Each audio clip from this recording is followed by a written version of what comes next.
I think Colombo is one of the best battleships in the game, especially at tier 10, but overall, it's just a really, really, really fun ship to play.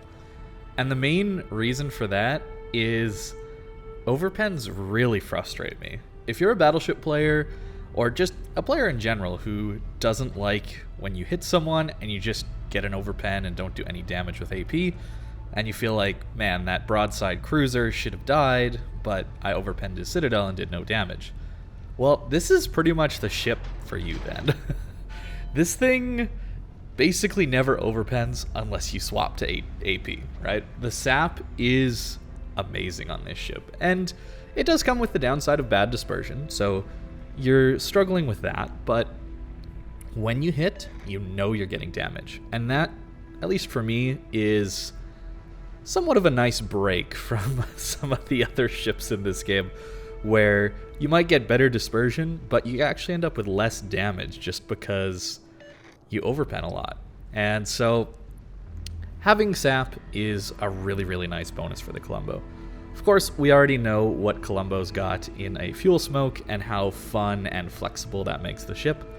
It's really an interesting thing that allows you to make amazing, fun plays. And, well, in this little clip here, I didn't know if my div mate, who's senpai, virtual senpai on Twitch, I didn't know if he was lit or not. So I just smoke him out of here, right? We just coordinate together. I pop my fuel smoke and we're gone, right? Like, that's a cool team play thing you can do with the fuel smoke. There's just so many opportunities to use this fuel smoke in very creative ways. I really, really do enjoy it. And there's many more things. That's just one example of it. So on to this match. This is going to be an incredible match. The two of us are going to really carry this one out for our team. And it starts with holding off this flank, winning this flank. It looks to be a lot of their team has come to see, right? We can tell that some of the people who spawned in the middle on the enemy team have already made their way over to this side of the map. So it's likely our team is going to win A, just because they have even numbers to a numbers advantage, is what I would say. So we just kind of have to hold here. There's a lot of ships here. And this is where having range mod on the Colombo really comes in handy. I think that reload mod is probably better the majority of the time, but I mean, this game is really, really, really passive these days, especially at tier 10. I'm sure you guys have felt that. So I have no issues with running range mod on this thing. It just makes the ship so much more comfortable to play. So you can really smack people along range too, as we did 20k to that Montana as he went broadside. You'll see in this game, I tend to hold my shot sometimes, and that's to just guarantee my aim is good. With bad dispersion, well, this is a horrible time to be talking about bad dispersion because we just nuked that Holland. But it does usually have bad dispersion. You need to make sure your aim point is good. That way, you're getting the best odds to get all of those shotgunny shells on target. You do have 16 of them, so odds are you're going to hit quite a few, especially on bigger targets, even at longer ranges. We at least trade the Holland. That's the good thing here. Likely, if we didn't get that shot in, our Holland would have died, and theirs would have stayed alive. And that would have been a bad thing, because not only does that thing have some pretty scary torps with how fast they are, our midway wouldn't be able to spot him very easily because of his good AA. So a very important kill to get there. And now we're just kind of kited away.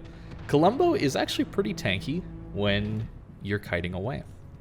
It does have this weird step at the back for sure, and you do have to watch out for shells getting trapped in there, but it's actually pretty small and kind of hard to hit for people. If you're varying your speed up like you should be and maneuvering, you can see where shells are coming from and maneuver your ship in such a way that hopefully you're not allowing someone to get full pens through there.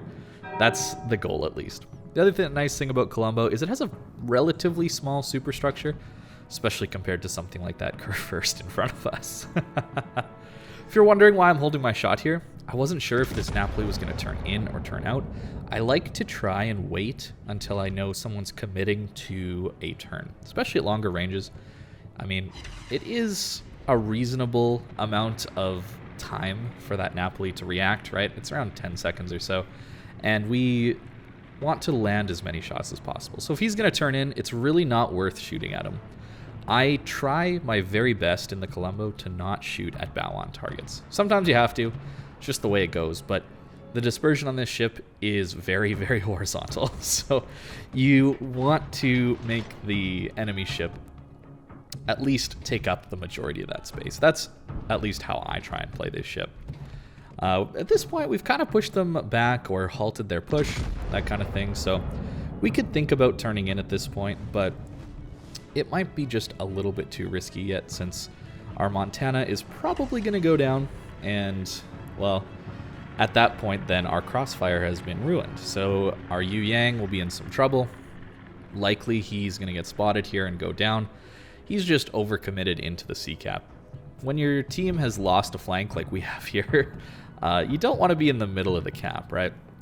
So I think our best option here is just going to be cross-firing these guys as they push into B. That's going to be the goal of the enemy team, is to get into the B cap. We have A and B. We have a pretty strong force in the B cap. We also have a Slava there, which, well, not the best ship in the world in my opinion, but it's very good on broadside. So if we can set up a crossfire with that Slava, that would be wonderful and really help us carry out a game where the enemy team maybe has a little bit of the upper hand, at least on this flank. That's always what I'm looking for. Even if you're not divved with someone, you can definitely set up crossfires with people just by playing around where your teammates are playing. It doesn't always work, and those people aren't always going to shoot at the people you want them to shoot at, but it at least puts some pressure on the enemy. They might not know who's shooting what, and it just helps your team do a lot better. It'll help your battleship friend do better, and yourself do a lot better. We also have our fuel smoke available, and I haven't really played very aggressive at the start. That's how I'm tending to play these days. The first 8 minutes or so, I try to play really passive. I don't want to overcommit to things. I just want to let the game play out, and then I can make my move. And that way, I have a lot of HP left, and I have a lot of my resources available to me. So this fuel smoke is something that allows me to play a little bit more aggressive, right? Since we know their Nevsky is pretty far away, and that's their radar ship, we can play somewhat aggressive, and if we get into trouble, we can pop that smoke and get away. The smoke is just a really, really handy device to have, and it's such a unique thing that maybe it's hard to play these Italian battleships for a lot of people, because the smoke is partially what these ships are balanced around, right? If this ship didn't have smoke, I'm sure it would have either more range, better dispersion, better reload, something like that. But I think what Wargaming was going for with these Italian battleships, at least at higher tier, is that you're playing around your smoke and using your smoke to get into these closer range scenarios where your ship just crushes people, as you can see it with that massive, massive hit on the Montana. I think that's going to be the big challenge for a lot of people looking to grind the Italian battleships. It really is the fuel smoke. That's what it comes down to. And I did make a video on that. It was quite a while ago, and that really doesn't cover everything you can do with the fuel smokes, but just use your creativity, right? Just get interesting, get interested with it and try some stuff. Maybe a great way to know the limits of a ship, at least for me, how I figure out what I can and can't get away with in a ship, is just to put myself in bad situations when I'm first starting with a ship. I push in and push in and push in different ways, using islands in different ways, with teammates, without teammates, with a destroyer, into a cap, going for an island, everything like that. And you slowly learn how to play the ship that way. At least that's how I tend to do it. The one really nice thing about, at least once you get to the Colombo, this isn't the rest of the line, is the 360-degree turrets in the back. And I can't overstate how nice those turrets really are. You'll see in a little bit once we turn and decide to push into B that having the freedom to move your turrets from side to side whenever you want to, at least when you're pushing in, right? It gives you the freedom to dodge torpedoes so much better than any other battleship. A lot of the time, I find myself debating, do I want to turn and dodge the torpedoes that I think might be coming? Or do I want to keep all my guns on target, right? That's the debate that's going on in my mind when I'm pushing a lot of the time, especially when I know there's a DD in the area. And usually the right decision is to turn and potentially dodge the torpedoes, right? The torps are really, really good at halting a push. They do a ton of damage. They use your damage control. Fires then will be permanent on you after that. And you're pretty much going to die if you take a couple torpedoes when you're pushing in a battleship. So having these 360-degree turrets just gives me the freedom to make that decision without anything holding me back. Thinking, I want to keep the DPM, anything like that. And you'll see that in a little bit. I'm just talking about it a little early because it's about to get hectic once we turn in. Because the enemy team has managed to get control of B. And we're going to need to push back into that because this is a very close game still. There's a lot of enemies on lower HP, right? So the health pools are surprisingly in our favor still, but we're down on ships, right? And more importantly, the enemy team has one more destroyer than us. So this is not going to be an easy game by any means yet. So it's time to push in. My div mate has pushed and caught a Shimakaze off guard, so we're going to try and help him finish that off. Should always be trying to shoot DDs whenever possible. And we get a nice big hit there at the end. And that's our Confederate. So at this point, we have Sansonetti activated for 2 of his talents. And those 2 talents, one of them gives me more range. That's for getting a kill. And the other one, Confederate, gives me a reload boost. So now the range mod that we took earlier isn't hindering us so much. You can see once we take a shot, our reload is going to be around that 30-second range. And unfortunately, Sansonetti takes a ton of coal to get, especially if you get unlucky with the loot boxes. You can't just buy him from the armory. The way it works is you have to complete his collection, and in the armory you can buy the crates to complete that collection for coal. And if you get unlucky, well, it's going to take you a lot of coal to get it. But he's a great commander for the Italian ships. He's great on Venezia, he's amazing on Napoli, he's amazing on Colombo. I think even Paolo Emilio he'd probably be good on. I don't have that ship. I haven't really used him on that ship because I don't have it, so I don't really know the playstyle, but he's awesome if you can have him, if you can get him, right? The unfortunate thing is you can't have him everywhere at once. So you got to pick and choose. I personally have chosen the Colombo because I don't play the Venezia all that often. You see how many shatters we got on that curve first right there? It's five shatters out of 7 hits. You really want to make sure you switch to AP when you know your sap can't pen.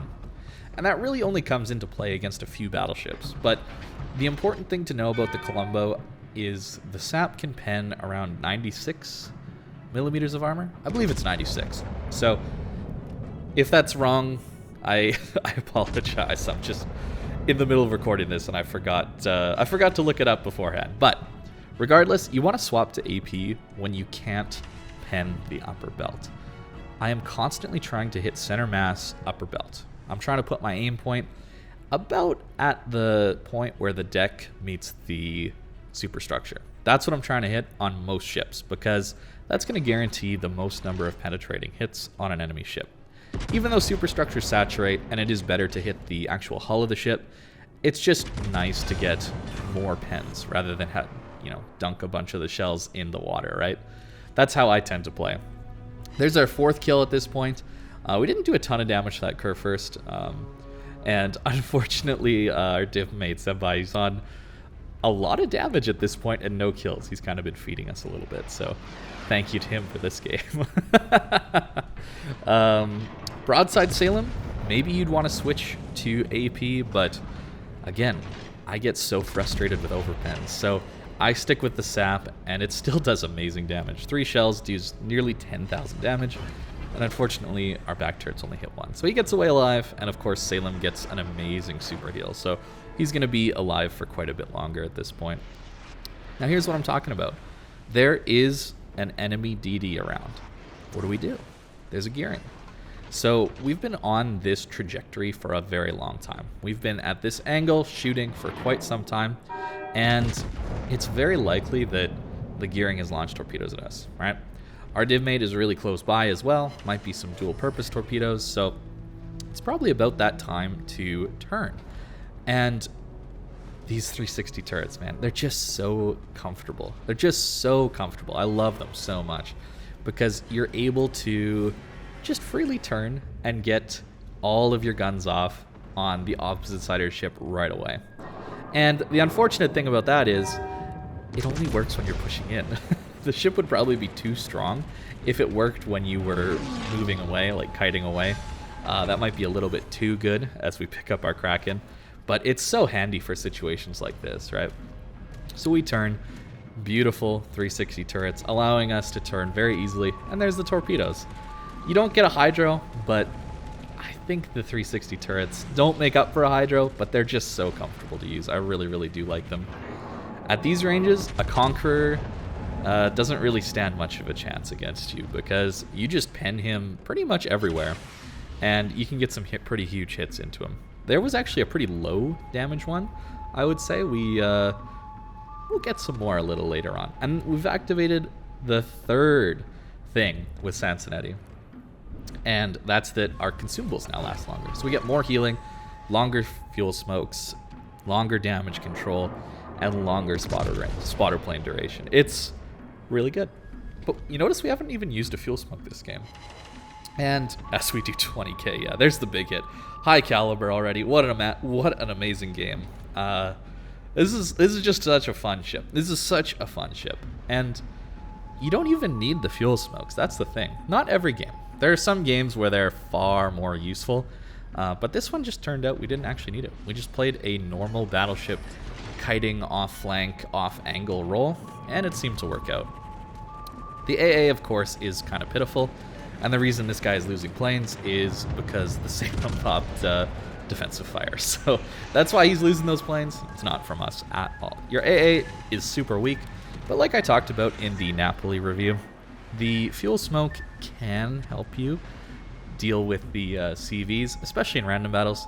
At upper level clan battles, the aircraft carrier players there are really, really good at the game, so they're able to drop you in your smoke and land very accurate hits.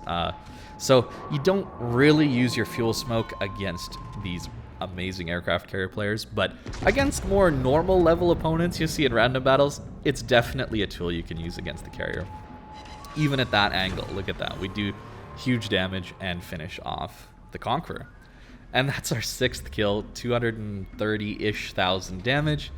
And this game's pretty much wrapped up. What an amazing match. I had a lot of fun in this one. And honestly, I continued to play Colombo for a long time after this one. So I'll upload some highlights of what happened there to my second channel. Link down below if you want to check that out.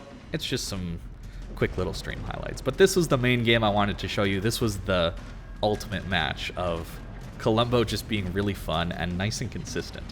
That's not something you can say about every battleship. Of course, if you also are looking for consistency, Conqueror is always there for you. So you can just shoot HE, and then not only do you do this massive alpha damage, but you also get fires out of the deal too. So that is the match. So there you go. We ended up with just under 230,000. A lot of XP, pretty good credits. 3.1 thousand base XP, and then Senpai got 2.7 thousand base XP, and the next closest was 1800. So a huge carry job by the both of us, and what a fun match that was. Really, it's nice when you get those ones where your decision and your play mattered and brought about a win. That is such a satisfying thing to happen. This is the commander I'm running basics survivability. This is just me figuring out what I want to do with my last 3 points. Eventually I'll probably run a secondary build on this thing once 10.7 comes out, but for now, full tank build, that's what we're going for. And for consumables, or not the consumables, but the upgrades is what they're called, I am just running a pretty standard tank build, except we've got rudder shift mod. And rudder mod is something that I really like about this ship. You can just swap sides, right? The 360-degree turrets, you can just be wiggling around, and that allows you to dodge a lot of incoming fire. Here, I'm also switching to range mod. I know, range mod. It's not the same as Napoli, where it gives you way better dispersion, but it just makes the ship a little more comfortable to play. So that's the Colombo. I'm having a great time in this ship, and I think it's worth the grind. It's unique, it's fun, it's very good. So thank you for watching. If you want to check out my Twitch, or I'll drop Senpai's Twitch down in the description below. He's a cool dude and streams quite often, actually, World of Warships content. So he's also a CC, if that means something anymore these days. So thank you very much for watching, and I hope you have a great day.